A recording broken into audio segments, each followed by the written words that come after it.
Fever struggle without Caitlin Clark. Paige Bueckers and the Dallas Wings still can't win. And did the New York Liberty just rig another game? You guys, there is so much to go over, so let's jump right in.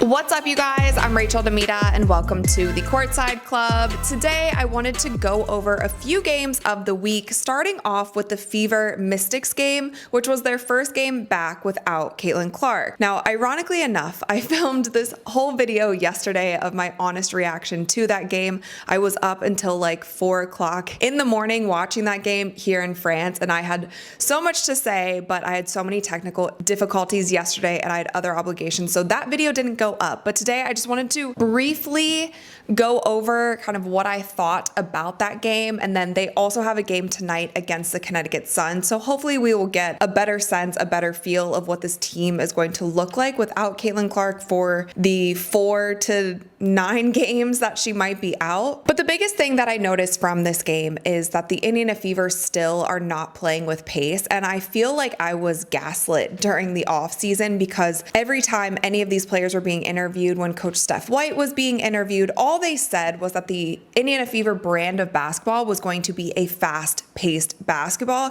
and I feel like we have yet to see that, and that is the biggest thing that bothers me about this team right now. We know the style of play that works best for Caitlin, and we know the style of play that is the most entertaining for fans as well, and so you bring in all of these new players, you bring in a new coach, and all of them are just so high on the idea that they're going to play fast, they're going to play with pace. And what I said at the beginning of the season, as I said, I think the Indiana Fever are going to be the team who actually leads the entire WNBA in scoring because they are going to get so many points off the fast break. And even though they're undersized, if they use their speed, they're going to be able to beat any team.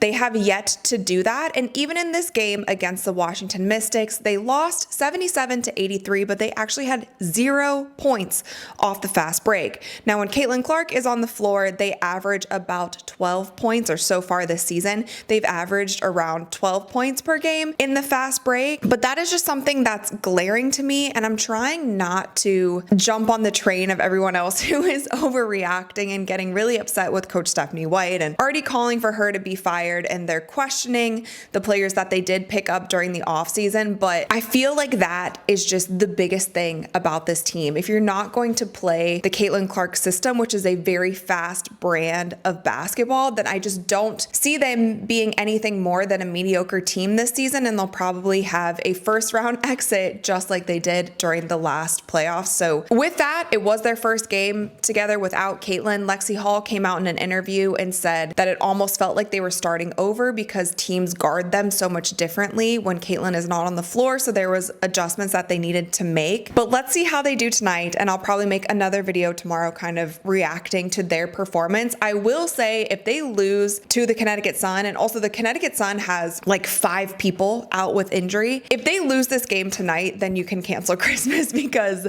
you have some much bigger problems than just Caitlin Clark being out for a few weeks with a quad injury. Now, once again, I do want to shout out the Washington Mystics rookies because Kiki Ariafen had a big game. She had 8 rebounds and 16 points, and then Sonia Cintron also had 13 points and 7 rebounds. And unfortunately, the Indiana Fever let Brittany Sykes get going, and she's a player who's similar to a Ryan Howard. You cannot let her get going because she can get really hot and she can put the ball in the basket. She ended the game with 21 points, 9 rebounds, and 4 assists. Now, one of the biggest things with Caitlin being out with injury, a lot of people were wondering how would this affect viewership? How would this affect ticket sales? And we talked about it a little bit in my last video, how ticket sale prices are dropping drastically since the news of Caitlin Clark's injury, but it was just reported today that TV viewership for Wednesday's Fever Mystics game without Caitlin Clark tells the story. 357,000 watched on NBA TV. 8 days earlier, also on NBA TV, 581,000 watched Clark and the Fever play The Dream. Now, I think this number will continue to go down if we see a product like we saw from the Indiana Fever versus the Washington Mystics. That was not fun basketball to watch. It was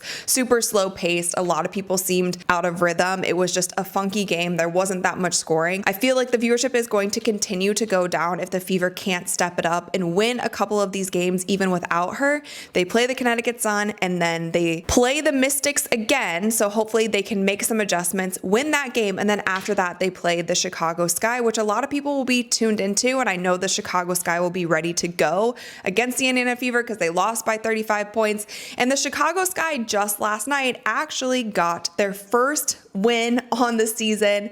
They played the Dallas Wings. Now they won this game 97-92, and this was probably the best that I've seen the Chicago Sky since preseason. They looked better to me in preseason than they started out the year. It seemed like they were having some chemistry issues in the beginning of the season, and I have to say one of the biggest things that stood out to me in last night's game was Camila Cardoso. She went off for 23 points. She was +6 on the floor and she had 8 rebounds, and it seemed like the Chicago Sky are finally running their offense through her. Now, Angel Reese played so much more efficient than we have seen her in recent times. She ended the night with only 6 points, but she had 9 rebounds and 5 assists. And what I noticed most about Angel's game is sometimes when she gets it in the block and she misses a shot, she'll get her own rebound and then she continues to go up with the ball even if so many defenders are collapsing in on her. So a lot of times she was getting her shot blocked or she was making those layups more difficult for her because she would have 2 or 3 defenders on her. Now what I noticed in the game last night is she started kicking out the ball, she started swinging the ball around, and she wasn't taking those really difficult shots, so it made her actually just more efficient all around. And it looked like the Chicago Sky just moved the ball better. They were playing better as a team. We saw Courtney Vandersloot in probably her best game of the season because she is somebody who just hasn't looked like herself so much this season. And Ariel Atkins and Rebecca Allen also played well. And they handed the Dallas Wings their 5th loss of a season. It was a close game until the very end. And if you're just looking at the box score, Arike Ogunbowale scored 37 points on the night on 25 shots and 12 three-pointers. Paige Bueckers had 15 points, 8 assists, 5 rebounds, 3 steals, and 3 blocks, but she was actually, even with that great stat line that I just read to you guys, she still felt quiet in the game, and I still don't understand why the Dallas Wings are not running more of the offense through Paige. It really is live or die by Arike, and sometimes that works and sometimes it doesn't. And there were some questionable shots that Arike took at the end of the game that I felt like lost them the game. She had a couple of the same shots where she drove in, but there were multiple defenders on her, and she can get hot. She did get hot in that last game, but it's definitely a one-dimensional offense.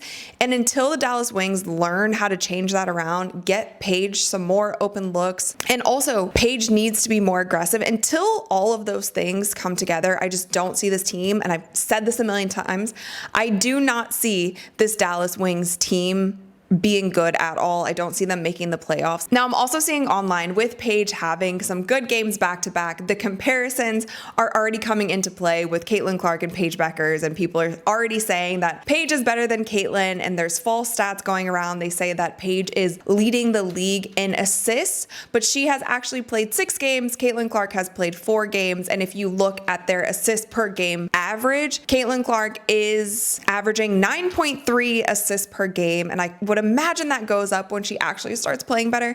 She's averaging 9.3 assists per game, and Paige is averaging 6.7. Paige has already come out in interviews and said that she doesn't like the comparison. She thinks that they play different, and it actually used to bother her when people would compare the two. But yet again, we have the media, we have the fans pulling them both into the mix, and Caitlin isn't even going to be playing for probably at least the next 4 games. Now, lastly, you guys, we have got to talk about the Golden State Valkyries New York Liberty game last night, because the Golden State Valkyries hung in there. Now, a lot of us were expecting the Valkyries to have a really rough season, and they are proving all of us wrong. But they only lost the game last night by 5 points, and they hung in there the entire way. It was a really close game down to the wire, and a lot of fans are calling out the fact that it seems like the New York Liberty have a very special whistle. So if you look at the free throws that were shot during this game, the Golden State Valkyries only shot 14 free throws on the night, and the New York Liberty shot 27 free throws on the night,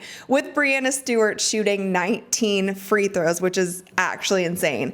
She ended the game with 27 points. She was plus 11 on the court. Sabrina ended the game with 24 points, and Natasha Cloud ended the game with 7 points, but she was a plus 14 on the court. If I were any other team in this league, I would be watching the New York Liberty and I would actually be studying film on them and seeing how they draw fouls, because Breanna Stewart and Sabrina have perfected the European flop, where they can flop without getting away with a flop. And it's actually a skill. Like, if I was a coach on another team, I would be telling my players, watch what they're doing, see if you can hack the system, because as we know, it doesn't seem like the WNBA refs are going to be changing anytime soon. I did a whole video about the WNBA refs. I talked about this crazy article that came out where it was an interview with the refs. If you guys haven't seen that, make sure that you check that out. But it seems like from everything that we're gathering, the referee situation is not going to change. So you're going to have to try to hack the system the best that you can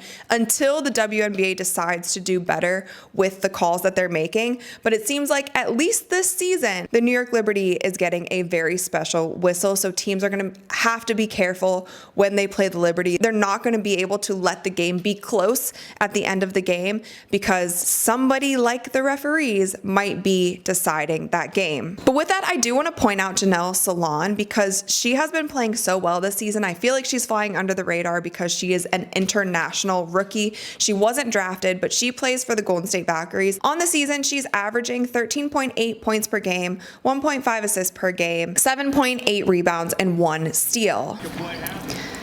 As you can see here, kick out to Temi for 3, but she grabs the rebound. A little fadeaway from the elbow.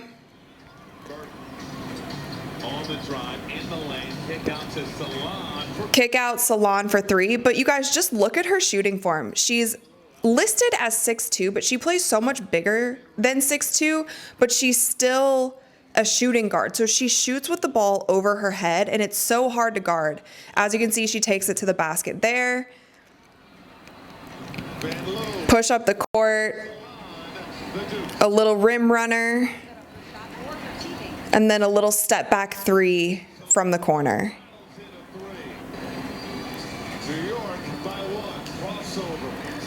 And one more 3 from the wing. She's only 23. I can see her continuing to develop in the WNBA. And I've also noticed that some of my favorite players in the WNBA are international players. When we talk about her, when we talk about Maureen Joannis, when we talk about Dominique Malonga, like, I'm obsessed with how these international players play. I love their style of play. They're so entertaining and fun to watch. So I wanted to put her on your guys' radar, because the Golden State Valkyries, if not this year, I feel like in the next few years, with all of the international talent that they have, with the fan base that they have, with the money that's probably going to be flowing into that organization, they could be a really good team in less than 5 years. So we are definitely going to keep that team on our radar. We are going to keep Janelle on our radar as well. And this Rookie of the Year race is still really wide open. So I hope that the media covers more than just Paige Bueckers. They talk about Sony, they talk about Kiki, they talk about Janelle. Like, get all of these girls in the mix, because this is the exciting part about basketball, where we're able to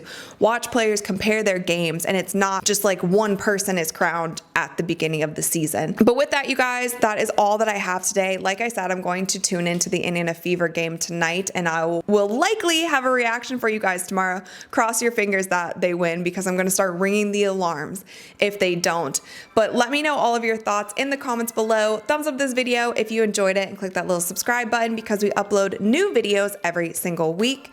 And with that, you guys, I'll see you next time. Ooh, and